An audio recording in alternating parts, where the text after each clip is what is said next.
Have you ever said something in anger and regretted it the moment it left your mouth, or made a decision in fear that later changed the course of your life? What if I told you that most of your biggest mistakes were not made by the real you, but by a temporary state of mind you were trapped in? There's a powerful psychological skill from Marsha Linehan's DBT called Wise Mind.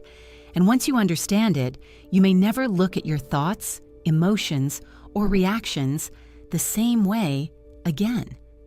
This is the hidden skill that helps you stop emotional spirals, make better decisions, and respond from clarity instead of pain. And the truth is, nobody teaches this outside therapy, even though it can completely change the way you handle relationships, anxiety, trauma, and conflict. By the end of this video, you'll understand why this may be the most important mental skill you were never taught. Wise Mind is one of the core ideas developed by Marsha Linehan, the psychologist who created DBT. At first, it sounds simple, but the more deeply you understand it, the more you begin to realize that this is not just a therapy concept. It is a completely different way of relating to your thoughts, emotions, decisions, and relationships. For many people, the absence of wise mind is exactly why life feels chaotic, reactive, and exhausting. They are constantly pulled between extremes.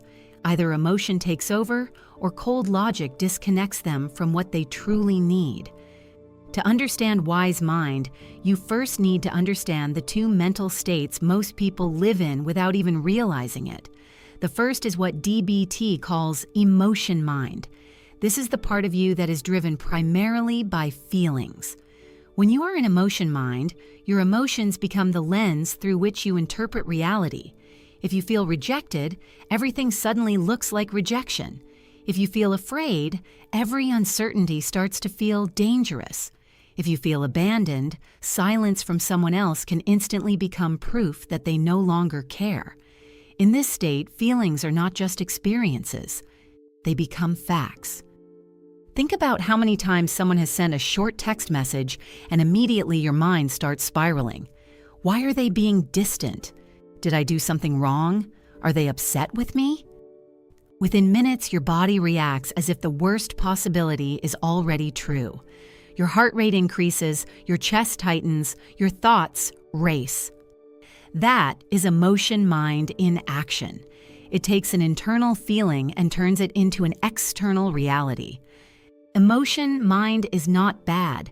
This is important to understand. Emotions carry information. Fear can warn you of danger. Anger can signal a violated boundary. Sadness can point to loss. Love can guide connection. The issue is not emotion itself. The problem begins when emotion becomes the only voice you listen to.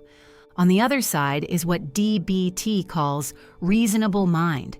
This is the logical, analytical, fact-based part of you. It calculates, organizes, plans, compares, and solves. It asks questions like, what are the facts? What evidence do I have? What is the most efficient solution? Reasonable mind is incredibly useful. It helps you make plans, solve problems, and think clearly. But when people rely exclusively on this mode, they often become disconnected from their deeper emotional truth. Have you ever told yourself something like, I shouldn't feel this way? Or, this doesn't make sense, so I need to stop feeling it?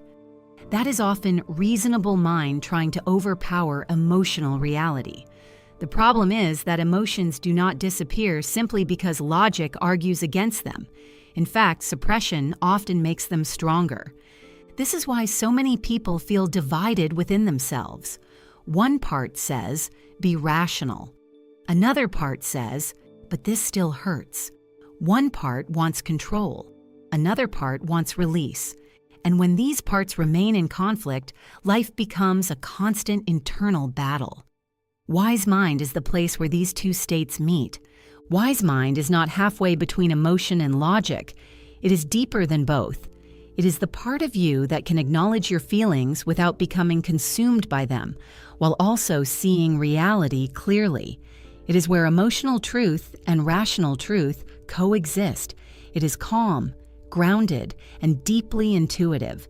You may have experienced wise mind before without knowing what it was. Sometimes it arrives in stillness, after the initial storm of emotion settles. Sometimes it appears as a quiet inner knowing that says, I am hurt, but I do not need to react right now. Sometimes it sounds like, this situation is painful, but my fear is making it look bigger than it is. Wise mind does not erase emotion, it integrates it. This is why it is so powerful. Most people have never been taught how to pause long enough to access this inner state. Instead, they were often raised in environments that rewarded extremes. Some people grew up learning that emotions were dangerous and needed to be controlled at all costs. Others grew up in chaotic emotional environments where intense reactions became normal. In both cases, wise mind remains underdeveloped. Imagine someone says something that hurts you deeply. In emotion mind, you may instantly lash out, send an angry message, or make a decision you later regret. In reasonable mind, you may dismiss your pain and pretend it doesn't matter. But wise mind says something different. It says, what they said hurt me. My feelings matter, but I want to respond in a way that aligns with who I am. That difference changes lives. The truth is, many destructive patterns are not caused by people being bad or broken. They are often caused by living too often in one mental state. Impulsive decisions, relationship conflict, emotional outbursts, self-sabotage, regret, avoidance, and shutdown frequently emerge from being disconnected from wise mind. This is especially important for people dealing with trauma, emotional neglect, or chronic invalidation. Trauma often teaches the nervous system to react before reflection is possible. The body learns survival first. In those moments, the brain moves rapidly into emotional activation: fight, flight, freeze, or fawn. Wise mind can feel inaccessible because the body is already operating from threat. This is why DBT is not just about thinking differently. It is also about learning to regulate the body enough so the mind can access wisdom. Wise mind often feels quieter than the voices of fear, shame, anger, or panic. It does not shout. It does not catastrophize. It does not demand instant action. Instead, it often emerges as clarity. A useful way to recognize wise mind is this: it tends to bring both truth and peace.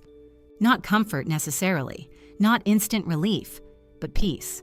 For example, wise mind may tell you, this relationship is hurting you, and leaving will be painful, but staying is costing you yourself. That truth may be difficult, but it carries clarity rather than chaos. Emotion mind often pushes urgency. Do something now. Say something now. Leave now. Text now. Fix this now. Wise mind allows space, and that space is where freedom begins. One of the most transformative things about this skill is that it helps people separate feelings from facts without invalidating either. For example, feeling abandoned does not automatically mean you are being abandoned. Feeling ashamed does not automatically mean you have done something shameful. Feeling afraid does not automatically mean you are unsafe. Wise mind can hold the sentence, this feeling is real, but the story attached to it may not be. That distinction alone can stop countless spirals. This becomes incredibly important in relationships. So much conflict comes from reacting from emotion mind. A delayed response becomes rejection. A disagreement becomes proof of betrayal. A boundary becomes abandonment. Wise mind slows interpretation and asks, what else could be true?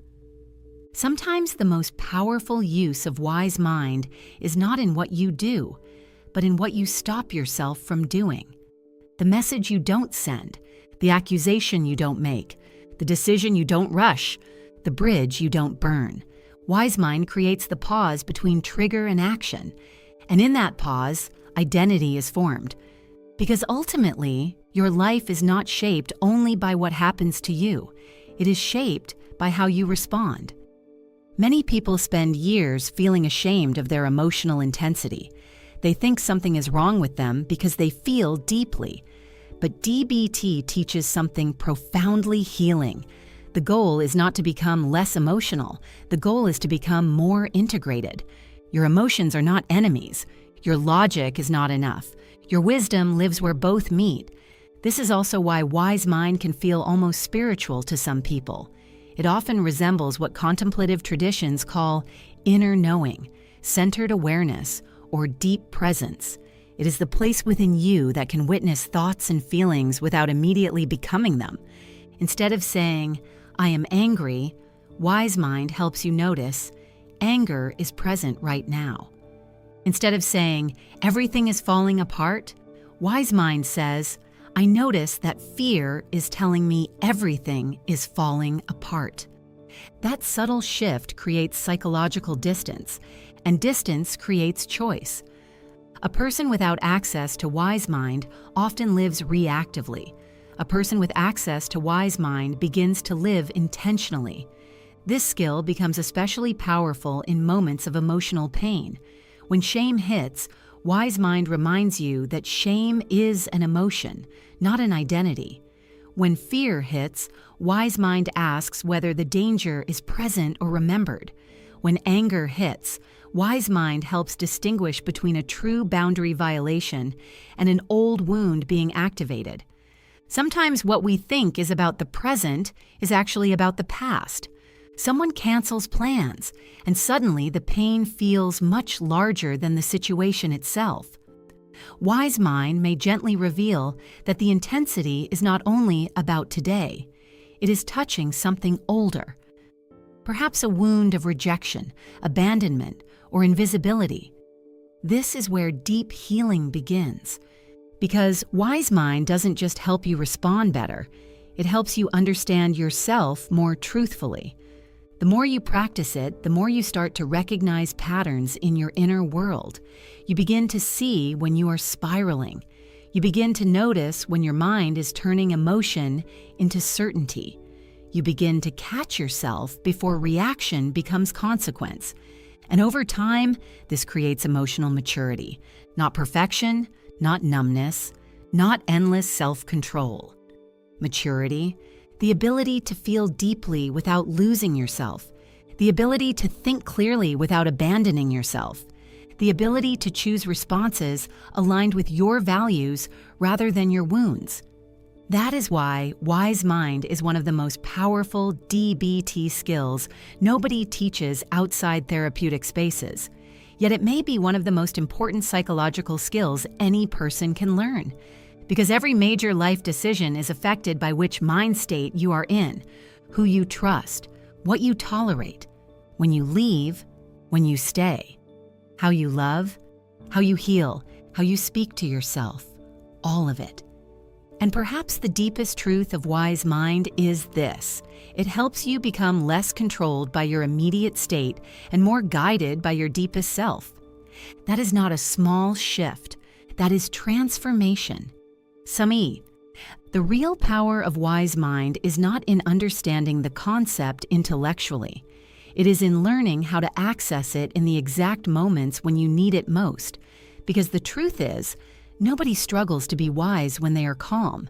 The real challenge comes when your body is activated, your thoughts are spiraling, and your emotions are demanding immediate action. This is where wise mind becomes a practice rather than an idea. One of the most important things to understand is that wise mind usually cannot be reached in the middle of full emotional flooding without first creating some level of nervous system regulation. When the body believes it is under threat, the mind narrows. Your perception becomes selective. You focus on danger, rejection, shame, or loss. In those moments, asking yourself to just think rationally often does not work. The body must feel safe enough for clarity to return. This is why one of the first DBT techniques for accessing wise mind is the pause. The pause sounds simple, but psychologically it is profound. Before responding, before texting, before making a decision, before escalating conflict, you create a deliberate interruption between emotion and action. Even 5 seconds can change the outcome of a moment. In that space, you move from automatic reaction to conscious awareness. Instead of instantly replying to a hurtful message, you pause. Instead of immediately assuming the worst, you pause. Instead of making a permanent decision from a temporary emotional state, you pause. That pause is often the doorway to wise mind. A powerful narration line for this moment in your video is this: the pause is where pain stops becoming destiny. Because so much suffering comes not from what we feel, but from what we do while feeling it. Think about a real-life example. Someone you care about suddenly becomes distant. They stop replying with the same warmth. Maybe they seem colder, shorter, harder to read. Emotion mind immediately fills the silence with a story. They are pulling away. I did something wrong. They don't care anymore. The body reacts as if abandonment is already happening. In that moment, many people react from fear. They may send multiple messages, become accusatory, withdraw preemptively, or emotionally shut down. But wise mind asks different questions. What are the actual facts? What assumptions am I making? Is this fear based on the present moment, or is it activating something older inside me? That third question is life-changing. Because often the intensity of the reaction is not proportional to the event itself. It is proportional to the wound the event touches. A delayed text message may not only be about a delayed text message. It may touch childhood emotional neglect. It may touch repeated experiences of being ignored. It may touch a history of abandonment. Wise mind helps separate the current trigger from the historical wound. This is why it is such a powerful trauma-informed skill. For people with relational trauma, the present moment is often filtered through the nervous system's memory of the past. A neutral event can feel dangerous because the body has learned to anticipate pain. Wise mind allows you to gently ask, is this happening now, or does it remind me of what happened before? That question restores perspective. Another way to access wise mind is through the body. This is something many people miss. Wise mind is not only cognitive clarity, it is often felt as embodied knowing. Sometimes your mind is noisy, but your body knows. There may be a quiet heaviness in your chest when something is wrong. There may be a deep sense of expansion when something aligns with your values. There may be tension when you are betraying your boundaries. Wise mind often speaks through bodily awareness before it becomes language. This is why grounding practices are so effective. Slow breathing, placing your feet firmly on the floor, noticing the sensations in your body, and allowing your breath to lengthen can help create enough internal space for wise mind to emerge. When the body settles, the mind becomes less distorted. A simple script line here could be, wise mind rarely arrives in panic. It arrives when you create enough stillness to hear yourself. This is especially important in conflict. Many people enter conflict from emotion mind and then spend hours, days, or even years dealing with the consequences of what they said in a triggered state. Wise mind transforms conflict from reaction into communication. Instead of saying, "You never care about me," wise mind helps reframe the response into, "When this happened, I felt hurt, and I want to understand what it means." That shift reduces blame and increases clarity. It turns attack into dialogue. And this is why relationships change when people learn this skill. Wise mind does not mean suppressing emotion for the sake of peace. It means expressing emotion through clarity rather than impulsivity. That distinction is everything. Many people confuse emotional control with emotional suppression. But suppression creates internal pressure. Wise mind creates integration. Suppression says, "Don't feel this." Wise mind says, "Feel this fully, but do not let it control your next move." This skill is incredibly powerful for people who struggle with self-sabotage. Think about how often fear makes people destroy the very things they want most. A person who wants intimacy may push people away. A person who wants healing may return to harmful patterns. A person who wants stability may create chaos because chaos feels familiar. This is often not a lack of intelligence. It is a lack of wise mind in emotionally charged moments. Wise mind recognizes that familiarity and safety are not always the same thing. Sometimes what feels familiar is actually a repetition of pain. This is why healing often feels uncomfortable, because wise mind may guide you toward what is healthy even when your wounds crave what is familiar. For example, a calm, emotionally available relationship may initially feel boring to someone whose nervous system is conditioned to equate love with intensity and unpredictability. Emotion. Mind may interpret calmness as lack of chemistry. Wise mind may recognize it as safety. That insight alone can break destructive relational cycles. This is where the skill becomes transformational rather than merely therapeutic. It changes the way people choose partners, respond to triggers, set boundaries, and interpret emotional experiences. Wise mind is also crucial in how you speak to yourself. Many people live with an inner voice that is either emotionally punitive or coldly critical. Emotion mind may say, "I'm a failure, I ruin everything." Reasonable mind may say, "Objectively, that is not true." But wise mind says something deeper. "I made a mistake, and I can learn from it without turning it into my identity." This is self-compassion with accountability, not excuses, not self-attack, truth with kindness. That is psychological maturity. And this is perhaps why wise mind resonates so deeply with viewers who struggle with shame. Shame thrives in emotional absolutism. It turns events into identity. "I failed" becomes "I am a failure." Wise mind interrupts that fusion. It reminds you that an emotion is an experience, not a definition of self. This also applies to anxiety. Anxiety often speaks in predictions. What if this goes wrong? What if they leave? What if I embarrass myself? Wise mind asks, is this a fact, a possibility, or a fear projection? That question restores proportion, because anxiety tends to magnify possibility into certainty. Wise mind brings uncertainty back into reality. One of the most powerful practices you can include in this video is a reflective pause for the audience. You can say, the next time you feel emotionally overwhelmed, ask yourself 3 questions. What am I feeling? What are the facts? And what would the wisest version of me do next? That last question is especially powerful for retention and engagement because it invites immediate self-reflection. It moves the video from information into transformation. Wise mind is also deeply connected to identity. Over time, repeated emotional reactions can make people believe that they simply are reactive, unstable, anxious, or self-destructive. But DBT offers a different possibility. You are not your automatic reactions. You are the awareness that can choose differently.